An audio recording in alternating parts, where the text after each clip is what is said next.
When the email arrived, Lauren Mitchell almost deleted it. Mandatory team building retreat, October 27th to 29, Pinewood Lodge, Oregon. All senior staff required to attend. Lauren had been working at Caldwell Industries for 3 years. Marketing manager, good salary, benefits. She'd never heard of mandatory retreats before, but the company had been under new management for 6 months. Things were changing. Her coworker David knocked on her cubicle wall. "You get the retreat email?" "Yeah, you going?" "Don't have a choice, says mandatory." He lowered his voice. "Weird timing, though. Right before the Q4 review?" "I heard they're cutting 30% of staff." Lauren's stomach tightened. "You think this is about layoffs?" "Maybe. Or maybe they want to see who's a team player before they decide who stays." David shrugged.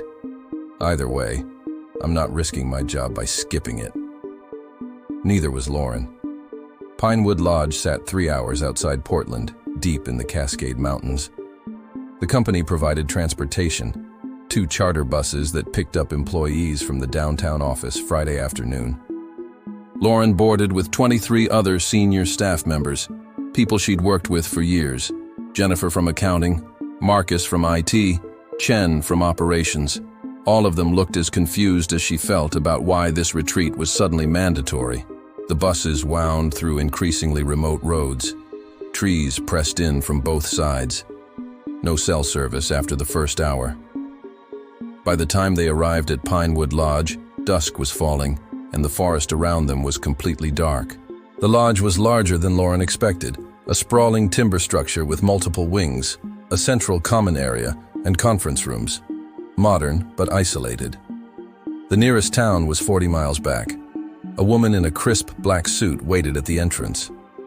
Mid-50s, silver hair pulled into a tight bun, smile that didn't reach her eyes. "Welcome, everyone. I'm Victoria Brennan, your facilitator for this weekend. Please leave your phones and devices in the basket by the door. No technology during team-building exercises. We want genuine human connection." Murmurs of protest rippled through the group. "Company policy," Victoria said firmly. "You'll get them back Sunday evening. Now please, come inside. Dinner is ready." The first night seemed normal enough. Good food, comfortable rooms. Victoria gave a presentation about trust, communication, and corporate synergy. Standard corporate nonsense.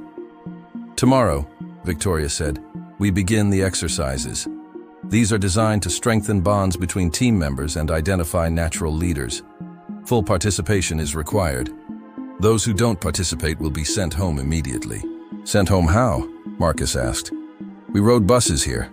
There's no cell service." Victoria's smile never wavered. "We have transportation available. Don't worry. You'll get where you need to go." Something about the way she said it made Lauren's skin crawl. Saturday morning. Exercise 1. The trust fall. They started with basics. Partner up. Take turns falling backward. Let your partner catch you. Lauren paired with David. It was awkward but harmless, except Victoria was watching, taking notes, filming everything with a small camera. "This exercise measures your instinctive trust in colleagues," Victoria announced. "Those who hesitate demonstrate weak team cohesion." Jennifer from accounting hesitated, tried to catch herself mid-fall. Her partner barely caught her. Victoria made a mark on her clipboard. Saturday afternoon, exercise 2, the confession circle. They sat in a circle in the main conference room, 24 people, plus Victoria. "This exercise builds intimacy through vulnerability," Victoria explained. "When the talking stick comes to you, confess something you've never told your colleagues, something real, something that makes you uncomfortable."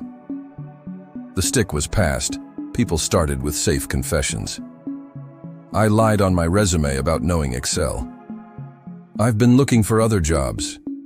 Generic admissions. Then Victoria interrupted. "These aren't real confessions.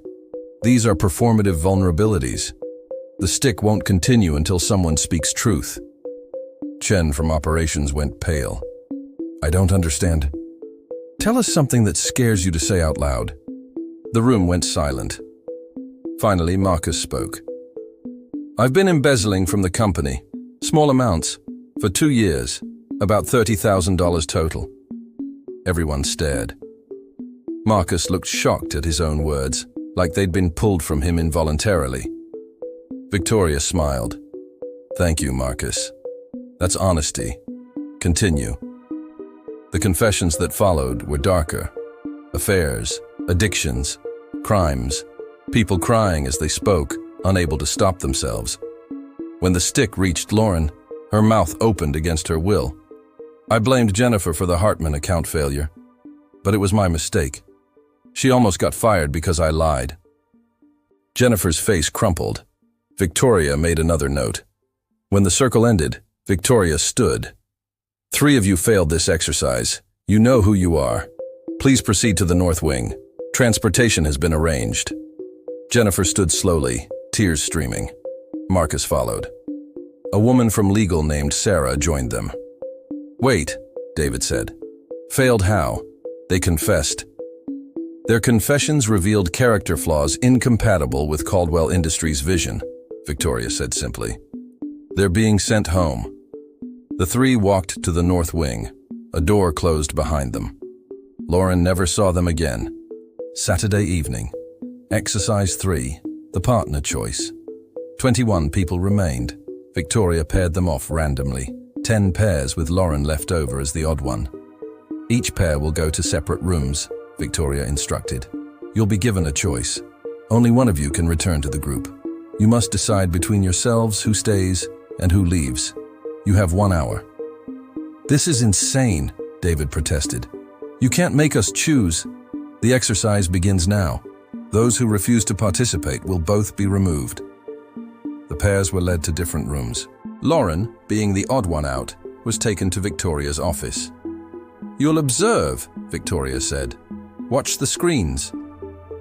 The office had monitors showing all 10 rooms. Lauren watched her colleagues negotiate, plead, argue. Some cried, others got angry.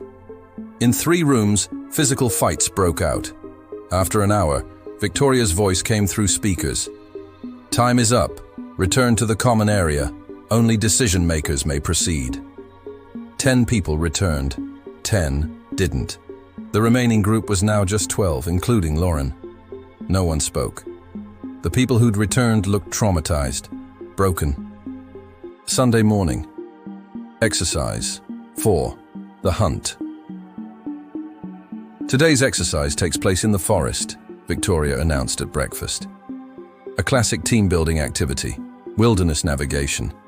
You'll work in groups of 3 to find markers hidden throughout the woods.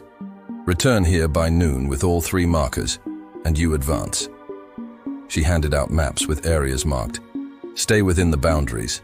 Those who cross outside the designated zones will be eliminated. 4 groups of 3 set off into the woods. Lauren was paired with David and a quiet man from operations named Hiroshi. The forest was dense, cold. The markers weren't hard to find. They were bright orange flags tied to trees. But as they collected the second marker, Lauren heard something. Screaming, coming from deeper in the woods. We should help, David started. That's outside our zone, Hiroshi said, checking the map. Victoria said crossing boundaries means elimination. The screaming continued, desperate, terrified. Then it cut off abruptly. They found the 3rd marker in silence and returned to the lodge at 11:30. Only 3 groups returned, 9 people. The 4th group never came back. Victoria greeted them with her unchanging smile. Congratulations, you've passed the preliminary exercises. Now we move to the final stage. Sunday afternoon, the final exercise.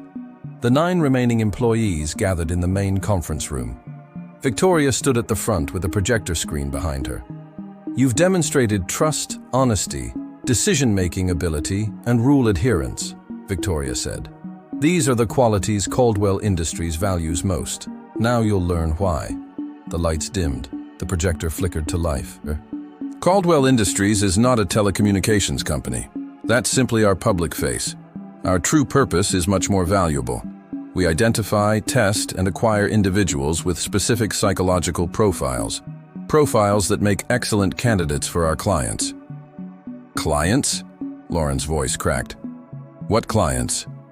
Private military contractors, intelligence agencies, organizations that need people capable of making difficult decisions without emotional interference. People who can follow orders. People who can be trusted with secrets. The screen showed footage from the weekend, all the exercises, all the eliminations. Those who failed weren't sent home, Victoria continued. They were sent to preliminary processing. They'll be assigned to lower-tier positions, security, surveillance, basic operations. But you nine? You passed every test. You've proven yourselves adaptable, morally flexible, and loyal to authority. David stood. You can't force us to work for you. Sit down, David. Victoria's voice was ice. You embezzled from a fake company. You confessed on camera. You chose to let your partner die rather than sacrifice yourself. You have no leverage here. She was right. They were all compromised, all on camera committing fireable offenses, admitting crimes, making horrible choices. You start training on Monday, Victoria said. You'll be relocated to our primary facility. New identities, new lives. Your families will be told you've taken positions overseas. In 10 years, if you perform well, you may earn your freedom. And if we refuse? Hiroshi asked quietly. Victoria smiled. Then you'll join the others in the North Wing. We always need test subjects for the next retreat. Sunday evening. The buses never came back to Portland. Instead, 3 black vans arrived at Pinewood Lodge. The 9 remaining employees were loaded inside with their belongings. No phones, no contact with the outside world. As Lauren climbed into the van, she saw them. The others. The 15 people who'd failed the exercises.